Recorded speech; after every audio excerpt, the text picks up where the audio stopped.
From the beautiful campus of Casper College, it's the T-Birds Coaches Show, bringing you game breakdowns, expert analysis, and exclusive interviews. Here's your host, Tom Myler. Welcome, T-Bird fans, and of course, we've got a fantastic show for you, because once again, joining us, Coach Dwight Canary.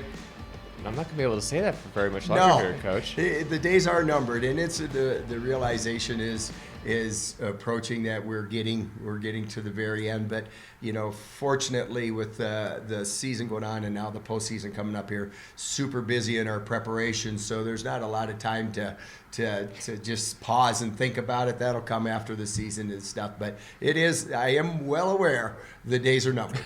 So you're telling me you're in the first stage of a denial. Is what you're telling me. I know. Yeah. There's no going back. The paperwork was sent in and put in, so the decision is made, and I'm happy with it. I'm definitely going to miss a lot of things with it, a lot of people and those kind of things, but still feel very confident that the decision and the timing was right.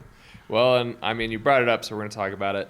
And I wish I would have thought about this last week, but it didn't finally connect until Jack Noakes started mentioning that your last home game was Saturday. Yeah.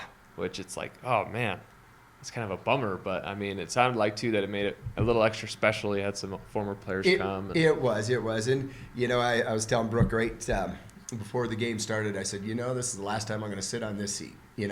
And that was kind of a realization in there. And then, yes, what a tremendous weekend. We had multiple former players at the game, which means a lot. There was a lot of Coach Macy and I think my family, my daughters put together a video, and Zach was a great help on it. I didn't want to say anything. I was pretty sure he got it done. But yes, and it was well done. A lot of former players were on there. I've had a lot of them reach out, text and email and those kind of things. So, and our fans, seeing it, we're very appreciative. So to me, what is great is it feels like it's kind of reciprocal. I've enjoyed this opportunity. I've enjoyed working with the people and meeting the people, and it feels like that's the same. So, I think it's been a win-win for the last 17 years, because I certainly am the beneficiary of these 17 years as well.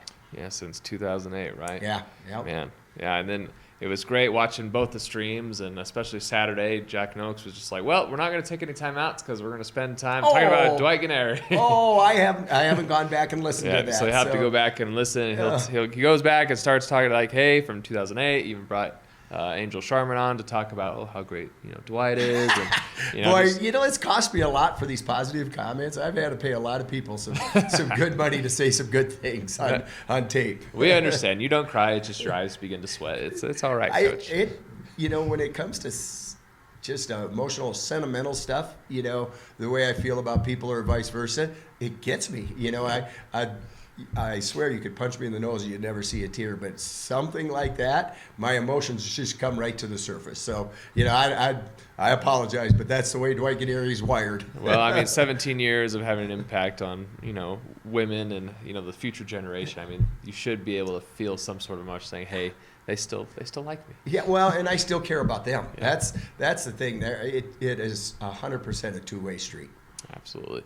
Well, we're sorry to see you go, but also, we understand it's time. Yep. And we're also very happy for Coach Macy because we think he's going to be great. I'll take 1 second on this. I am ecstatic about that. I am just really looking forward to this program's going to be in great hands with Coach Macy, and it's going to blossom. So all of our Casper fans, thank you and all those kind of things, but you have a lot to look forward to. Coach Macy's going to run a tremendous program. Yeah, I mean, I'm absolutely excited. I mean, he spent, 8 years? 8 years. We've been together 8 years, 8 great years. Yes. And I mean, if it's anything, so I'm taking this coaching theory class right now. I love it. And if that's any indicator, it's like I'm pretty sure we're in very good hands. He right. knows what he's going to do. You're 100% right. He is well prepared for this, and he has the personality and the work ethic, et cetera. So, yeah, really looking forward to what's going to take place over the next decade or so. Absolutely. So let's talk a little bit more basketball. I mean, yes. we got the mushy-gushy stuff out. You bet. The main topic. Let's get on the main Let's get to the main topic. So we had 2 wins last week that kind of secured the number 1 seed for you, which was great. First game, handled it pretty well. Yeah. Go on, and I think it was 68-41, that final score against El Triple C. What kind of happened that really made that work out so well for you? You know, it's funny. I have to really think back right now because I'm moving forward onto the potential play or potential teams that we could play and stuff like that. I do think we shot up pretty well, and again, we had a nice defensive effort against LCCC. They were missing their point guard, so that had a little bit impact. I think she'll be back for the play-in game, et cetera, and stuff. So again, effort, you know, and being strong on the defensive side and rebounding was a positive. And you know, Andy Schisler had a great game offensively as well as Adama and stuff. And Andy actually had a great weekend, and I'm going to do a quick shout out to Andy. Please do.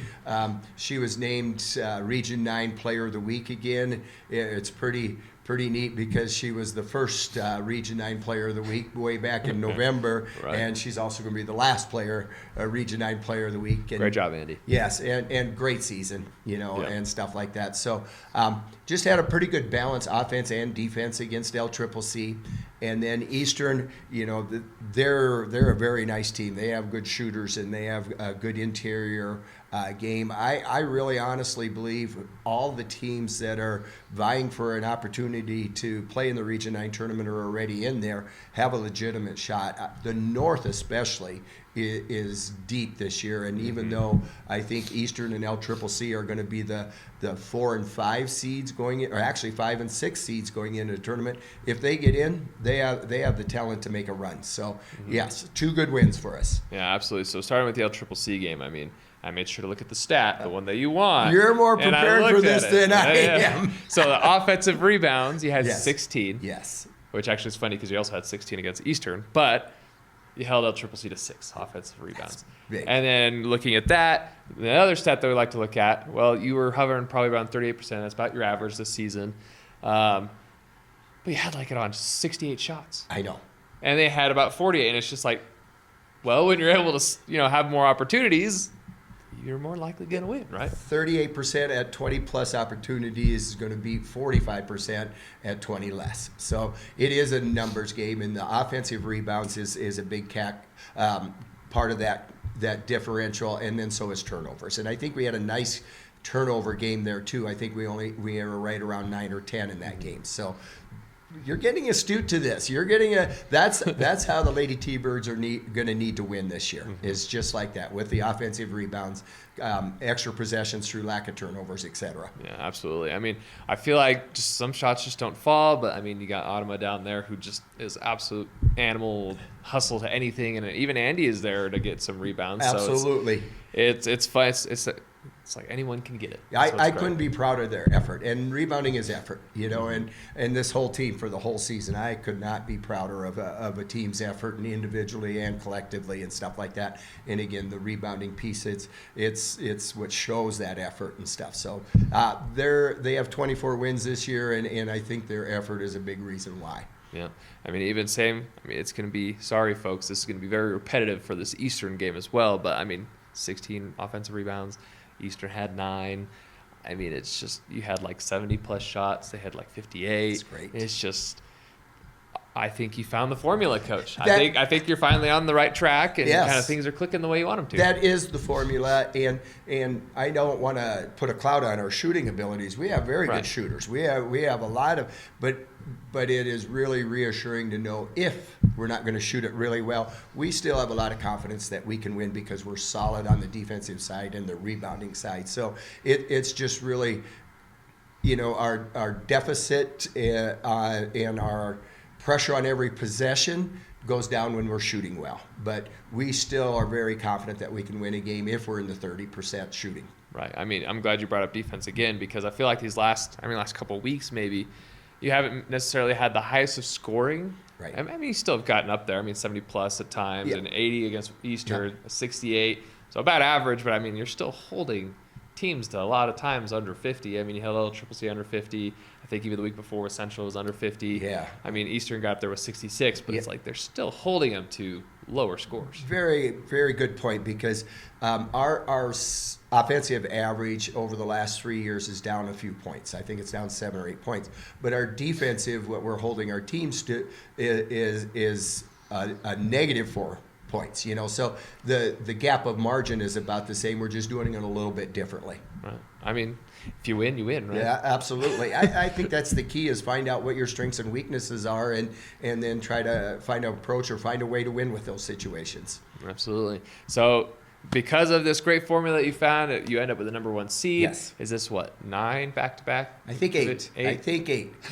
Coach Macy showed me the screen he was going to put up on social media, and I'm pretty sure it was 8-time back-to-back. So really incredible. Really 8-time back-to-back North Division champs. Love to see it. Hopefully you can make it, I think, with Region 9 champs 4 in a row. Hopefully would be really nice. Because I tell you what, yes, that was your last home game, but if we can make it to the national championship, another home crowd coming in. Man, last year was great. That was the best experience. I would love our freshmen to get to experience that, because this is the last year it's going to be in Casper. It's going to go to Louisiana.